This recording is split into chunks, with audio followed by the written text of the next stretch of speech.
Welcome to the talking point of this video. I haven't done this in such a long time, but I'm so happy to be back doing so. In case you're new here, my name is Katja and this channel is my online diary about thousands of lives that I want to live through music, travel, language studies, books, basically all things that I love in life. The reason why I haven't talked in a video for so long, I kind of explained it during my London trip video at the end, during the haul, because that's when I found out what was wrong. And yeah, right before I left for London, my molar split in half, all the way up to my jaw. Did I know that? No. I just went to London with being like, it doesn't really feel right, but whatever, it's gonna be fine. And then during London, I was like, okay, it's okay. It is not really pleasant, but it's probably nothing. And then I came back from London and I was like, no, it's something. So I had to get surgery. It's pulled out. They couldn't do anything anymore just because it was, broken all the way to my jaw. And unfortunately, it had to be pulled out. But at the end of the day, even though it did hurt after the surgery, I feel fine. Everything is fine. It seems to be healing well. I have another dentist appointment very soon. But yeah, because of that surgery, I couldn't talk for any longer than just a couple of sentences. Like 30 seconds was basically my max of my speaking ability. Just because everything was hurting and yeah. But I'm back and I have so many things, so many feelings about so many musical things coming out, because so many of my favorite artists are or already have dropped amazing music. Like, I'm technically filming this, it's a wrap-up portion, so it makes sense it's filmed a little bit later. But I'm filming this on Saturday, so the last clip I filmed was on Thursday. And yesterday, Drop Dead by Olivia Rodrigo came out. I'm so hyped. I'm so hyped to hear her full album. But first things first, because that I'm saving for the next vlog. So if you want me to talk or hear me talk about Olivia Rodrigo's Drop Dead, stay tuned. Now, we're gonna talk about Laufey. I have so many feelings about this album. Also because I saw her in concert on her tour. I also made a video about that. I will link it down below. And I filmed as much as possible, especially from the speeches. So I hope you like that because I love that video so much. It was an amazing weekend. So yeah, I have so many feelings about it. And also her tour ended up being in my top 5 of favorite concerts I've ever seen. It was incredible, and I will talk about that tour while talking about her deluxe album, this one, cause yeah. I'm so new to speaking again to camera. It feels a bit awkward, but I'm also super giddy to do so. But it also feels now really unnatural almost to speak to camera, because I've been so used to write my thoughts for the last few weeks that I don't know. Anyway, the final hour. That's the deluxe edition of A Matter of Time. It has 5 more songs than the OG. Even though, if you are like me and you got the final of this one, then you got a 7-inch version of Seems Like Old Times. And I was like super happy because that song, you know what? No, let's go back. This album ends with Sabotage. It's destructive, like the word itself basically says. And it's so incredible to see that song being performed on the tour, because you basically leave this dream-esque world that Laufey has built during her whole career. It's a storytelling, loving, dream-esque world that you are in. And then with Sabotage, she is completely destroying that. And I loved that. It was such a grand final to be on this album. And how do I explain this? It seems like the perfect final song, but the thing is, we know her for her dreamland world. So why would you destruct that?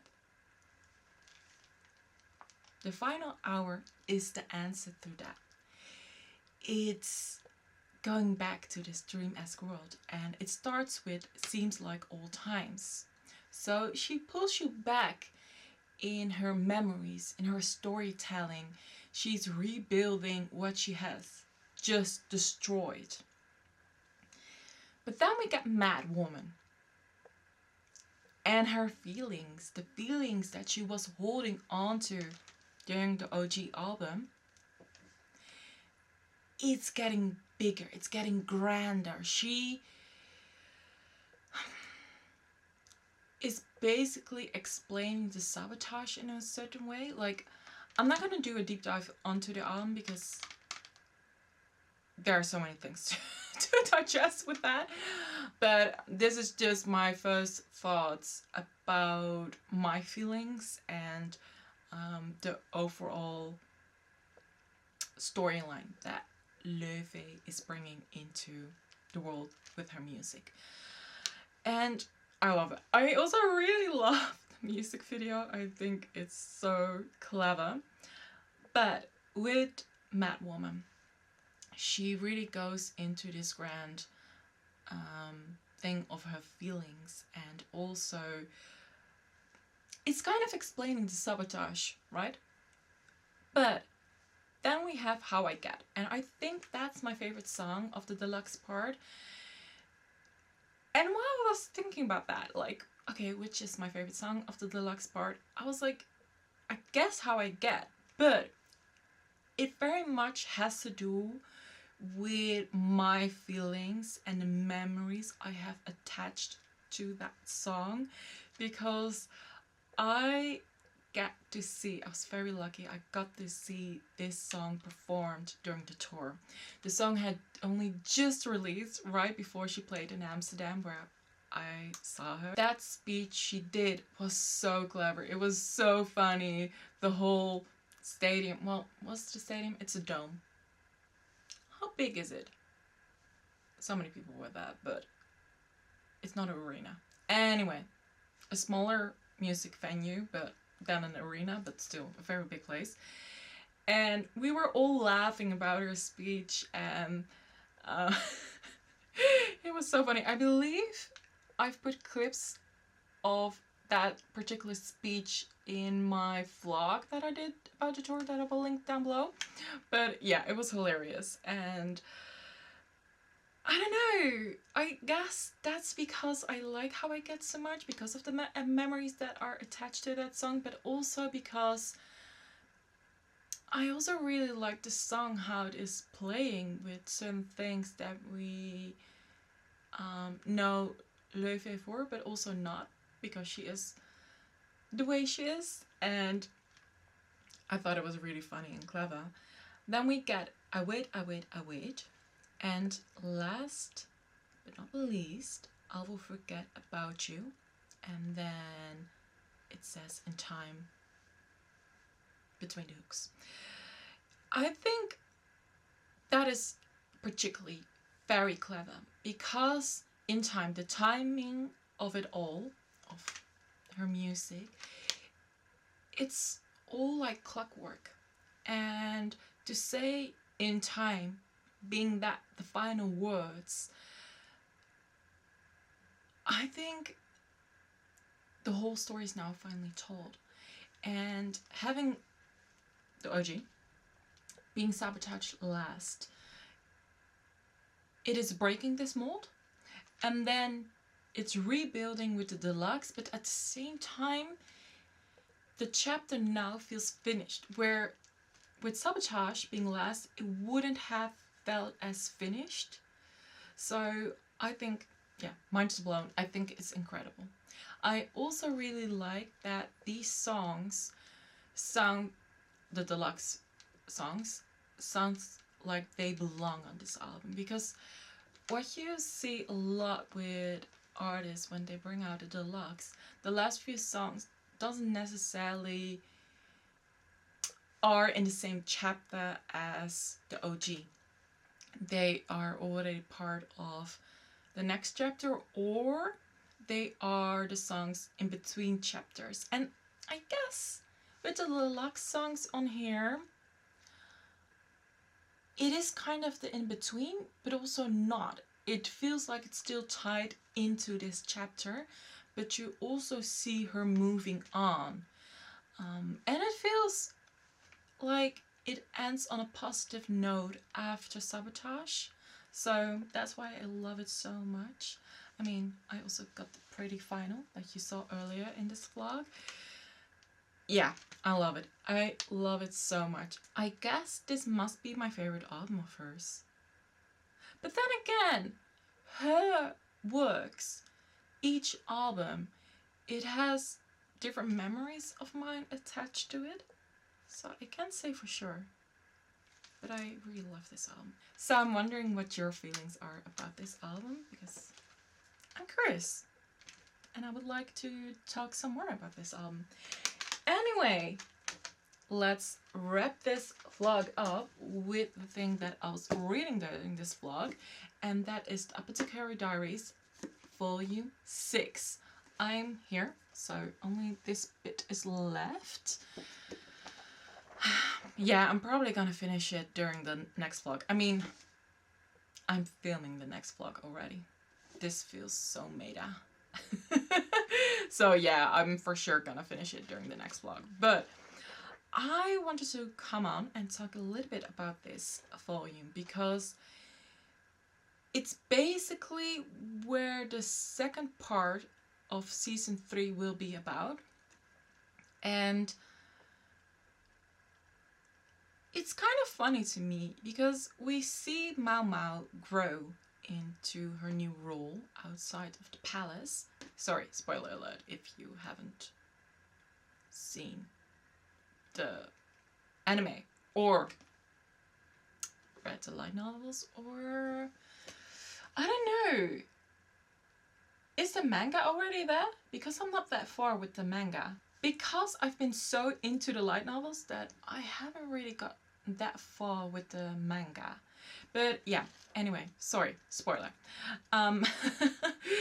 I like that we see her grow, and also in a way that I was kind of expecting, since Loman is now in the palace. But I'm really wondering at what point she's going back into the palace, because she probably is, right? She is so involved with everyone there. Yeah, so far I really like it. There are some grander mysteries going on that really thickens the plot. And I also think that season 3, well, you know what? I think I get finally why there is also gonna be a movie. It's a lot to digest. You know what? I just love it. I am captivated by the Apothecary world, whole universe, whatever. The last thing that I want to talk about is Le Sserafim's Walking here, because I originally thought I was going to talk about this trailer of their upcoming second album, studio album, So that makes me wonder, because it's studio album, that means there are gonna be some other things involved rather than just an album. But yeah, I will leave that for 2 vlogs down the line, because then their newest single will come out. But anyway, I thought their trailer was coming out on the 17th, and it did. But it wasn't the 17th here, it was the 17th already in Korea. So I saw the trailer already on the 16th, and y'all, this is so different from their original concept in a way, but still, they are walking. And I personally think that their next thing that they will bring out, I think the catwalk is gonna come back. Because of everything that is happening during this trailer. I really love how personal this trailer is. I think I'm gonna make an in-depth post about it on my blog, because I have so many thoughts and feelings. I like how close this story is to them. It has always been this way. But seeing them acting it out, I mean, this trailer is well over 5 minutes. That's long. I believe this is their longest trailer they have ever done. But there is so much going on, and I like the details. I also like that they made Kazuha the center of this particular trailer, because she's the one who doesn't necessarily show her emotions always. She doesn't like to cry in front of people. So we see her also very emotionless. And I get why she sat before during one of Le Sserafim's their videos that she wants to act, because she did it so well. I like how dead she looked behind the eyes while acting out the parts that she was in not such a great state. But then we see the girls, they are still supporting each other. We see them in armor, like Kazuha is wearing the corset part of it, but all the other girls are wearing different parts of that armor with their clothes. And I like the references of the trailer. There are a lot of movie references, but I also like that. So one of the movie references, ooh, I'm so bad with names. I will put the movie reference down here. But it was an improv scene, and he said during that scene, "I'm walking here," while he's almost hit by a car. And by changing that to "we walking here" by Junjin, which she had the perfect accent to do, so I love that. So New York. It changes how the girls are together, and also the meaning of water is thicker than blood, meaning they are the chosen family. And that's also what they want to showcase with this album, is the family you pick that is sometimes more worth than the family you came out. And I really love that message. I think it's so strong. It's so fitting for the whole Le Sserafim universe and what they have built so far. It's very them, and ending the trailer with clips of their documentaries had me in tears. I'm not gonna lie. It was so good. It felt like we see their glamorized version during the whole trailer, like beautiful clothes. Nevertheless, it still tells their story, but ending it with parts of the documentary was so smart to make it real, to make it less high fashion, but explaining that the trailer is still them, nevertheless that you see them in pretty clothes. No, this is them. This is who they are. And yeah, I thought that was so amazing, and it really captivated me. But also, as a fan of them, I'm so glad that I get to join their journey as a fan and see them grow. I also think, you know what, there are so many thoughts. I just loved it so much. I'm really wondering how the album is gonna sound like. I know it's gonna be a banger, nevertheless. But yeah, I'm just wondering where that whole journey will go through. And getting back to that, I have the feeling that they're gonna go back to the catwalk is because they are very much in unison. And not to say that they weren't in unison during the last few albums, because they were, but we saw them more in solo parts. Was it during Crazy? That, because you had the catwalk scenes, but you saw a lot of solo shots. I guess so. Ooh, but I can't remember Hot anymore. I need to go back. I really need to go back and make that blog post about all my thoughts. But yeah, we walking here and them walking down the street and having that scene by almost getting hit by a car, them believing in each other and being this chosen family, I think we're gonna go back also to see their personal strengths during the catwalk scenes. And I'm wondering, but it could also mean that there are going to be certain things happening during the second album that you will see them shine as individuals, but they will always stay together. I'm really wondering how that story is going to evolve, or if this is just a story that I made up in my mind. But that's just the feeling I'm getting by seeing how they are moving right now. But yeah, speculations. Anyway, I hope that you like this vlog, because I had so much fun receiving all this music news and thinking about it and listening to it, seeing it. It was all incredible. And I also really hope that you will like my next video, where I'll be talking about Olivia Rodrigo's Drop Dead. Anyway, have a wonderful day, and I'll see you next time. Bye!